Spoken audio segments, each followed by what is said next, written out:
মালদা বৈষ্ণবনগর চামগ্রাম স্কুলে ছাত্র শিক্ষক ধুন্ধুমার ঘটনায় আহত হয়েছেন 6 জন শিক্ষক। পরিস্থিতি সামলাতে ঘটনাস্থলে যায় পুলিশ, কিন্তু প্রশ্ন হচ্ছে কি নিয়ে এই ধুন্ধুমার কাণ্ড ঘটল। এবারে আপনাদের সেটাই খোলসা করে বলি। পরীক্ষা কেন্দ্রে চলছিল চেকিং, আর সেই চেকিংকে ঘিরে ধুন্ধুমার পরিস্থিতি তৈরি হয়। মানে টিচাররা কেন চেক করতে আসবেন, টুকলি হচ্ছে কিনা, সুষ্ঠুভাবে সবাই পরীক্ষা দিচ্ছে কিনা। মালদার বৈষ্ণবনগর চামগ্রাম স্কুলের ঘটনা, শিক্ষকদের মারধরের অভিযোগ উঠেছে ছাত্রদের বিরুদ্ধে। এই ঘটনায় আহত হয়েছেন 6 জন শিক্ষক। ঘটনাস্থলে তড়িঘড়ি পৌঁছায় পুলিশ। বুধবার মালদার বৈষ্ণবনগর থানার চামগ্রাম হাই স্কুলে ইংরেজি পরীক্ষার দিন পরীক্ষার্থীদের তল্লাশি চালানোকে ঘিরে ধুন্ধুমার কাণ্ড ঘটে গেল। পরীক্ষার্থীদের একাংশের হামলায় গুরুতর জখম হয়েছেন স্কুলের 6 জন শিক্ষক। পরীক্ষার সময় ওই স্কুলে উত্তেজনা এতটাই চরমে পৌঁছায় যে ঘটনাস্থলে বৈষ্ণবনগর থানার বিশাল পুলিশ বাহিনী গিয়ে পরিস্থিতি সামাল দেয়। এদিকে এদিন মালদায় পরীক্ষা পরিদর্শনে এসে ছিলেন পশ্চিমবঙ্গ হায়ার সেকেন্ডারি বোর্ডের কাউন্সিল সভাপতি চিরঞ্জীব ভট্টাচার্য। স্থানীয় সূত্রে জানা গিয়েছে এবছর চামগ্রাম সিট পড়েছে কান্দিটোলা হাই মাদ্রাসা, চর সুজাপুর হাই স্কুল এবং পারলালপুর হাই স্কুলের। পরীক্ষা শুরুর সময় মেন গেটের সামনে মেটাল ডিটেক্টর দিয়ে পরীক্ষার্থীদের তল্লাশি চালাচ্ছিলেন কয়েকজন শিক্ষক। সেই সময় যারা পরীক্ষার্থীরা ছিল, পরীক্ষার্থীদের একাংশ তল্লাশি চালানোর প্রতিবাদ জানিয়ে আচমকাই কয়েকজন শিক্ষকের উপর চড়াও হয় বলে অভিযোগ। আর তাতেই পরীক্ষার্থী এবং স্কুল কর্তৃপক্ষের মধ্যে ধুন্ধুমার কাণ্ড ঘটে যায়। পরে ঘটনাস্থলে পৌঁছায় বৈষ্ণবনগর থানার পুলিশ। দেখুন সিসিটিভি ফুটেজ।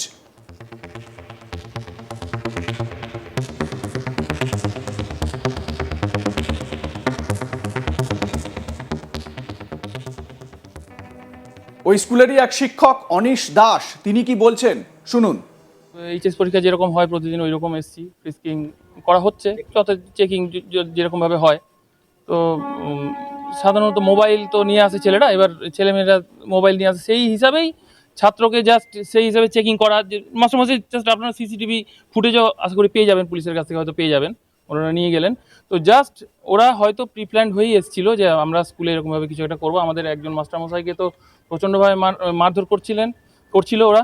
তারপরে আমাদের হেডমাস্টার মশাই থামাতে আসেন, আমরাও কয়েকজন যাই একসাথে গিয়ে আমাদের হেডমাস্টার মশাইকেও, তারপরে ওই মাস্টার মশাইকে তো মেরেছেন, তবে হেডমাস্টার মশাইকেও একদম 3-4 গুচি একদম করে মোটামুটি আমাদের 6-7 জন টিচার ভালোভাবে আহত হয়েছেন। এবং তার মধ্যে একজন ম্যাডাম, উনি একটু অসুস্থ, ফিজিক্যালি হ্যান্ডিক্যাপ্ট, ওনাকেও মেরে রীতিমতো ওনার হাতে আঘাত করা হয়েছে। উদ্দেশ্যটা নকল করব আমরা, এটাই উদ্দেশ্য। আমাদেরকে নকল সমস্ত কিছু বের করে নেওয়া হচ্ছে, নকল করা হচ্ছে না, ঠিক আছে। তাছাড়া এখন তো ধরুন কি হঠাৎ করে ওদেরকে যারা এটা ঘটনাটা ঘটালো তারা ধরুন মানে তাদেরকে সার্চও করা হয়নি, তারা পেছনে দাঁড়িয়ে ছিল লাইনের, হঠাৎ করে চলে আসলো। আমি তো সাইডেই দাঁড়িয়ে আছি, এখানেই দাঁড়িয়ে আছি, হঠাৎ করে ঘটনা পড়াতে আসছেন এইভাবে একটা মব এসে একটা স্কুলের মধ্যে, সেটাই তো আমরা প্রচন্ড আতঙ্কিত, রীতিমতো আতঙ্কিত। আমরা কিভাবে পরবর্তীতে গার্ড দিব, পরীক্ষার গার্ড দিব বা ফ্রিস্কিং আমরা কেমন করে করবো। আর আমরা টিচার, আমরা মাস্টারমশাই, আমরা কেমন করে ফ্রিস্কিং আমরা কেন করব বলুন। আমরা ফ্রিস্কিং কেন করব?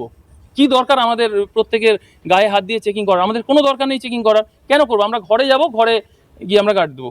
প্রশাসনকে আমার অনুরোধ, এবং আমার সমস্ত কলিগ বৃন্দ আশা করি এটা বলবে প্রত্যেকেই, যে প্রশাসন এটা দায়িত্ব নিক, ফ্রিস্কিং করানোর, বাইরে থেকে ফোর্স আনুক, যাই আনুক, যেন প্রশাসন দায়িত্ব নেয়। কারণ পরবর্তীতে আমাদের টিচাররা আশা করি কেউ করবে না ফ্রিস্কিং, আমাদের আশা করি।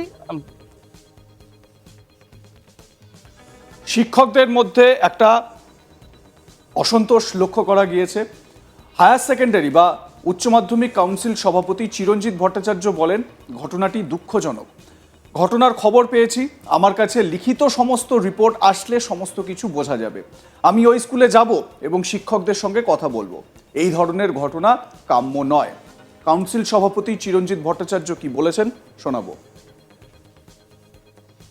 যেটা একদমই অনভিপ্রেত, কাঙ্ক্ষিত নয়, সেটা আমরা দেখছি ইন ফিউচারে যাতে এই জাতীয় ঘটনা। 6 জন শিক্ষক কি আহত আছেন শুনেছি, এটা ডিটেল রিপোর্ট আমি চেয়ে পাঠিয়েছি। একটা ইনিশিয়ালি বলেছি ইমিডিয়েটলি একটা প্রাথমিক রিপোর্ট পাঠানোর জন্য, এবং তারপর ডিটেল রিপোর্ট পাঠানোর জন্য।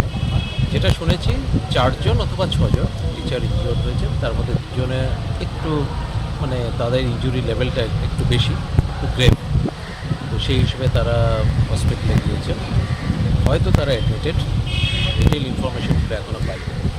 তো সেটা বেসিক্যালি ইনিশিয়ালি ঢোকার সময় যে চেকিং করা হয়, ওই চেকিংয়ের সময় এই সমস্যাটা হয়েছে। স্টুডেন্টরা তো ভায়োলেন্ট হয়ে গিয়েছিল যে তারা চেকিং করতে অ্যালাউ করবে না বা ইত্যাদি। তো সেটা খুব স্বাভাবিক প্রসেস, এক্সামিনেশনের স্যাংটিটি রাখার জন্য চেকিং করতেই হবে বা টেস্টিং করতেই হবে। এটা পশ্চিমবঙ্গে কোথাও হয়নি।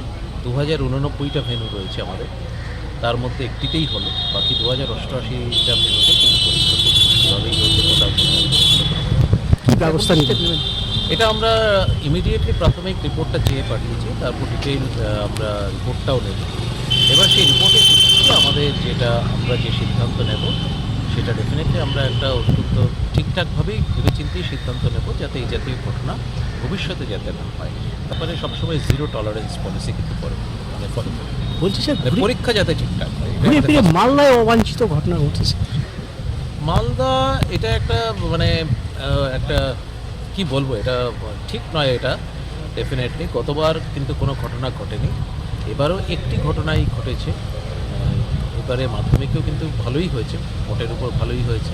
উচ্চ মাধ্যমিকে একটি পার্টিকুলার ভেন্যুতে, চামাগ্রাম হাই স্কুল, কালিয়াচক 3, তো সেখানে একটা গোলমাল হয়েছে।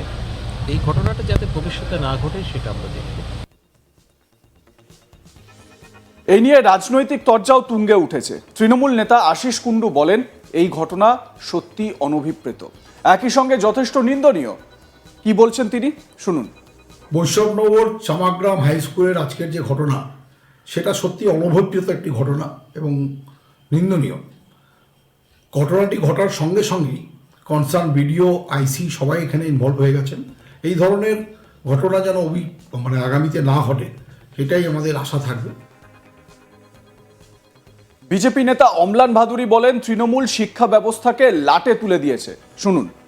সারা পশ্চিমবঙ্গে এই তৃণমূল শাসক দল এরা শিক্ষা ব্যবস্থাটাকে একদম লাটে তুলে দিয়েছে। সমস্ত জায়গায় শিক্ষা ব্যবস্থা বিশৃঙ্খল। উচ্চ মাধ্যমিক পরীক্ষা হচ্ছে, টিচাররা গার্ড দিচ্ছে, গার্ড দেওয়াকে কেন্দ্র করে ছাত্ররা টিচারদের মারধর করছে। এটা কোন পশ্চিমবঙ্গ আমাদের? এ তো একটা অরাজকতার জায়গা আরম্ভ হয়েছে শিক্ষা ব্যবস্থার ক্ষেত্রে। সরকার চুপ করে থাকছে, পুলিশ চুপ করে থাকছে, কারো কোনো ভূমিকা নাই। অদ্ভুত একটা নৈরাজ্য চলছে শিক্ষাকে নিয়ে সারা রাজ্যে। লাইক, কমেন্ট, শেয়ার করতে ভুলবেন না। আপনাদের মতামত জানান। দেখতে থাকুন আজ তাক বাংলা। সাবস্ক্রাইব করুন আমাদের ইউটিউব চ্যানেলটি, বেল আইকন প্রেস করুন নোটিফিকেশন পেতে।